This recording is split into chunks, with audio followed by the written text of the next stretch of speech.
Bismillahirrahmanirrahim. Assalamualaikum warahmatullahi wabarakatuh.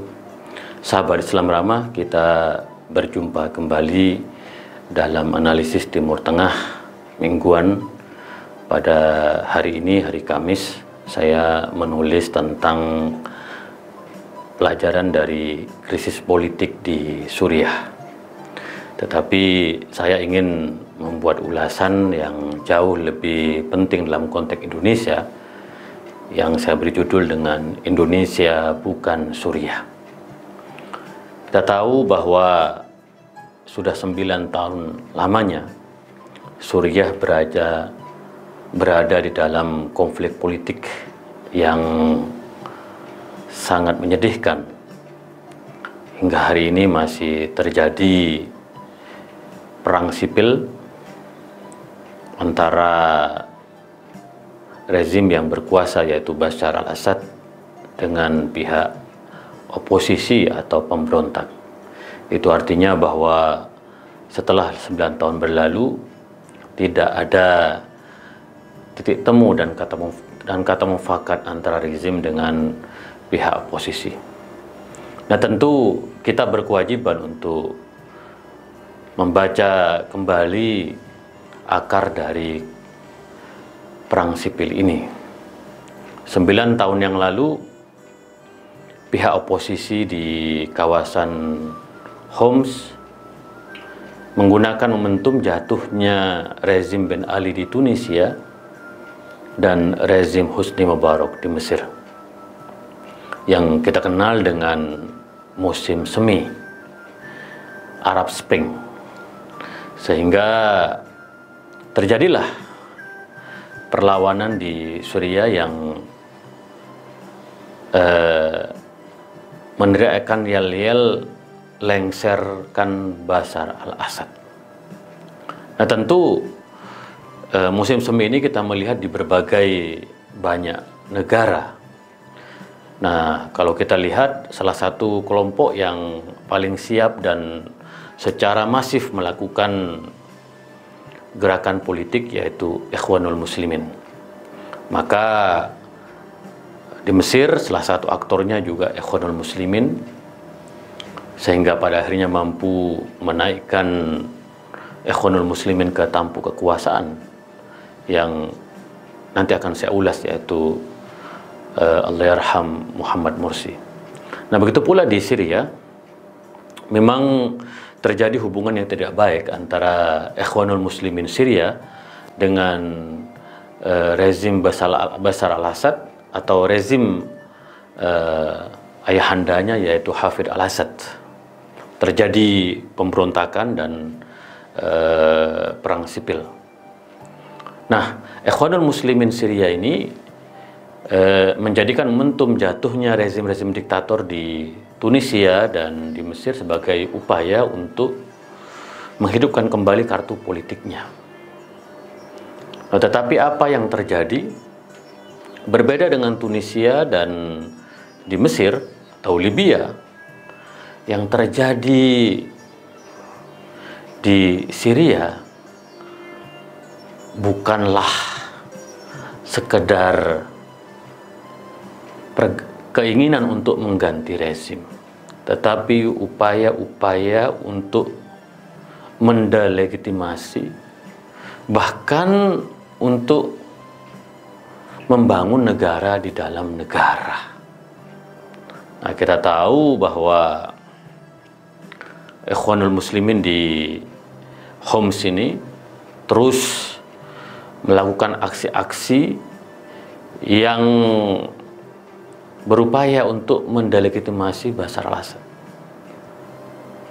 Dan kemudian terbentuklah kelompok oposisi yang diperluas.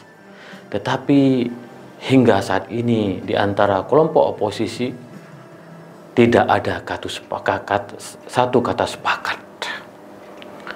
Maka limbungnya Syria karena akibat pemberontakan dari Ikhwanul Muslimin di Syria ini, kemudian terjadilah kekuasaan yang limbung, kekuasaan yang tidak terkonsolidasi, sehingga kemudian Islamic State of Syria, of Iraq and Syria, yaitu dikenal ISIS, mencaplok salah satu kota besar, yaitu diantaranya Raqqa, Idlib, Aleppo, dan lain-lain. Dan Syria menjadi lokus pertempuran baru antara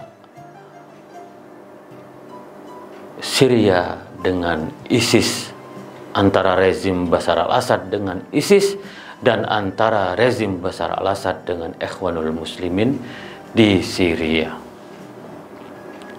Nah, bagaimana sesungguhnya modus-modus yang dilakukan oleh Ikhwanul Muslimin? Modus-modus yang dilakukan oleh Ikhwanul Muslimin adalah menggunakan media sosial dengan membangun propaganda narasi sektarian, konflik antara Sunni dan Syiah. Kita tahu bahwa memang rezim Bashar al-Assad mempunyai latar belakang dari Syiah Alawiyah. Tetapi kita tahu Syiah Alawiyah dengan Syiah 12 di Iran berbeda. Tidak berdalam satu barisan. Tetapi kartu ini terus dimainkan. Yang intinya sebenarnya bukan untuk membangun negara. Ikhwanul Muslimin, salah satu persoalan yang dihadapi, dia tidak dalam konteks membangun kedaulatan negara. Ikhwanul Muslimin mempunyai ideologi untuk membangun imperium, yaitu khilafah. Sehingga apa yang terjadi? Yang terjadi adalah tidak adanya titik temu, tidak adanya musyawarah. Dan ini yang terjadi di Mesir ketika Muhammad Mursi yang berlatar belakang Ikhwanul Muslimin juga berhasil menangkan pemilu, tetapi mereka ingin melakukan apa disebut dengan ikhwanisasi Mesir. Mereka ingin agar Mesir menjadi imperium Ikhwanul Muslimin. Mereka tidak mau berkompromi dengan kelompok-kelompok nasionalis, bahkan mereka tidak mau berkompromi dengan Al-Azhar Asy-Syarif sebagai salah satu benteng moderasi Islam di Mesir dan dunia Islam. Maka Ikhwanul Muslimin tidak lama berkuasa di Mesir karena munculnya penolakan, resistensi, protes dari kelompok-kelompok nasionalis, dari kelompok Al-Azhar, dan berbagai kelompok masyarakat sipil, sehingga kemudian militer berhasil mengambil alih kembali kekuasaan di Mesir. Minggu lalu, Lembaga Fatwa Mesir mengeluarkan sebuah keputusan bahwa Ikhwanul Muslimin adalah Khawarij modern, neo-Khawarij, yang diantara misinya adalah menyebarluaskan kerusakan, kehancuran dengan mengatasnamakan agama. Bahkan menurut Lembaga Fatwa Mesir tidak ada sumbangsih apapun selama ini dari Ikhwanul Muslimin terhadap Mesir dan Islam. Ini fatwa dari Darul Ifta Al-Misriyah. Nah, Syria berbeda dengan Mesir. Mesir dengan cepat militer mampu mengkonsolidasikan kekuasaan sehingga tidak terjadi konflik yang berskala besar. Kita tahu bahwa militer dengan Ikhwanul Muslimin terjadi satu konfrontasi yang besar, tapi cepat dilakukan konsolidasi. Nah, di Syria berbeda konteksnya. Syria sekarang terjebak dalam perang besar yang melibatkan negara-negara adidaya. Di antaranya di satu sisi Amerika dan Israel berada di pihak oposisi, sementara Rusia, China, Hizbullah, Iran, Hizbullah Lebanon, dan Iran berada di pihak Bashar al-Assad. Syria sekarang tercabik-cabik, sahabat Islam ramah. Betapa situasinya sangat menyedihkan dan mengenaskan.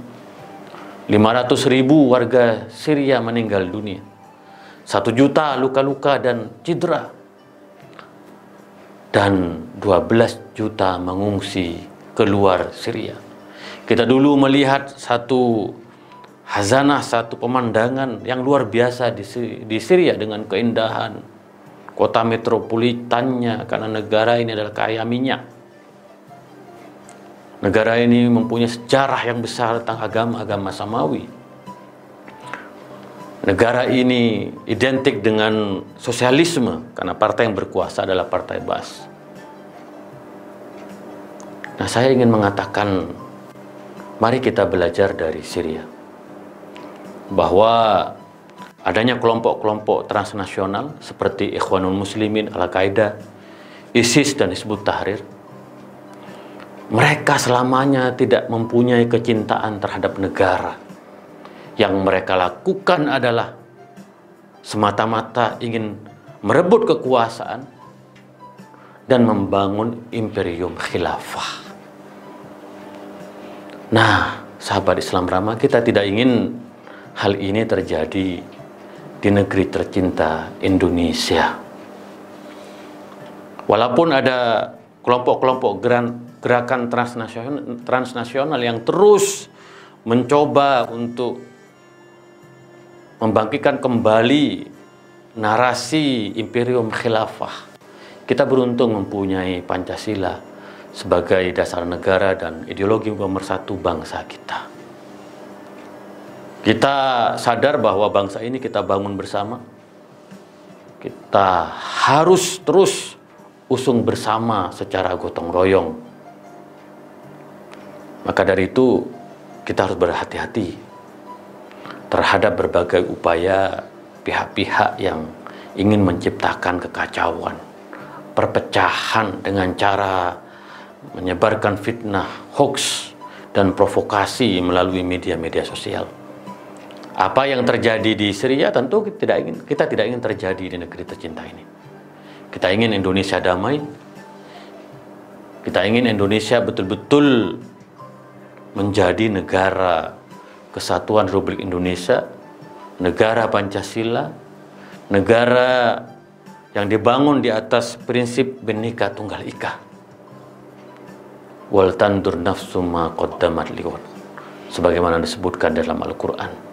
Hendaklah setiap manusia melihat apa yang terjadi di masa lalu untuk menatap masa depan. Indonesia bukan Suriah. Indonesia adalah negara damai. Indonesia adalah negara Pancasila. Indonesia adalah negara di mana Allah SWT merahmatinya, menjadikan kebinekaan sebagai modal untuk membangun persatuan. Mari kita jaga kedamaian, mari kita jaga persatuan sesama warga. Jangan sampai terkecoh dengan narasi-narasi khilafah sebagaimana terjadi di Syria yang dipelopori oleh Ikhwanul Muslimin, Al-Qaeda, ISIS, dan Hizbut Tahrir. Itulah kira-kira analisis Timur Tengah minggu ini. Kita akan sambung lagi pada analisis Kamis yang akan datang. Terima kasih. Wallahul muwaffiq ila aqwamit thoriq. Assalamualaikum warahmatullahi wabarakatuh.